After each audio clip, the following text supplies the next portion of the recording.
हेगे गर्मी महीना आगे छौड़ी गर्मी महीना आगे गर्मी महीना आगे छौड़ी गर्मी महीना आगे लेके अलियो तोरे अंगना मा छौड़ी ले ले सामान मागे लेके अलियो तोरे अंगना मा छौड़ी ले ले सामान मागे गर्मी महीना आगे छौड़ी गर्मी महीना आगे गर्मी महीना आगे छौड़ी गर्मी महीना आगे लेके अलियो तोरे अंगना मा छौड़ी ले ले सामान मागे लेके अलियो तोरे अंगना मा छौड़ी ले ले सामान मागे ले लेगे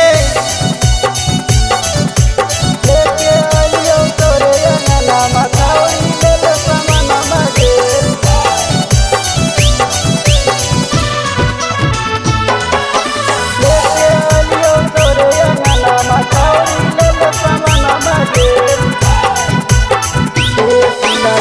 एसी लागल चोली ललियो जालीदार कुरती गे देहिया में मिला तो छौड़ी गरमी में फुरती गे एसी लागल चोली ललियो जालीदार कुरती गे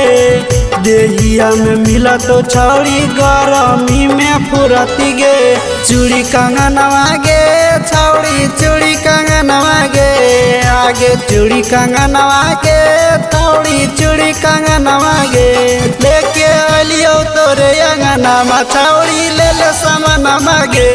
लेके अलियो तोरे अंगना मा छौड़ी ले ले सामान मागे ले लेगे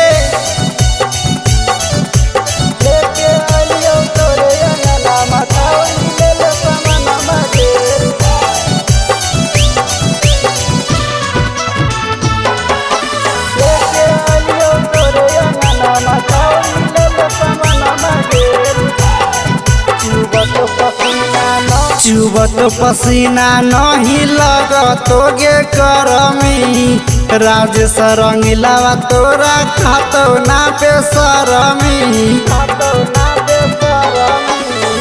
चुबत पसीना नहीं लगतो गे करमी राजेश अमितावा तोरा खातो ना बेसरमी दे दे धयन मागे छौड़ी दे दे धयन मागे आगे दे दे धयन आगे छौड़ी दे दे धयन आगे लेके अलियो तोरे अंगना मा छौड़ी ले ले सामान मागे लेके अलियो तोरे अंगना मा छौड़ी ले ले सामान मागे ले लेगे।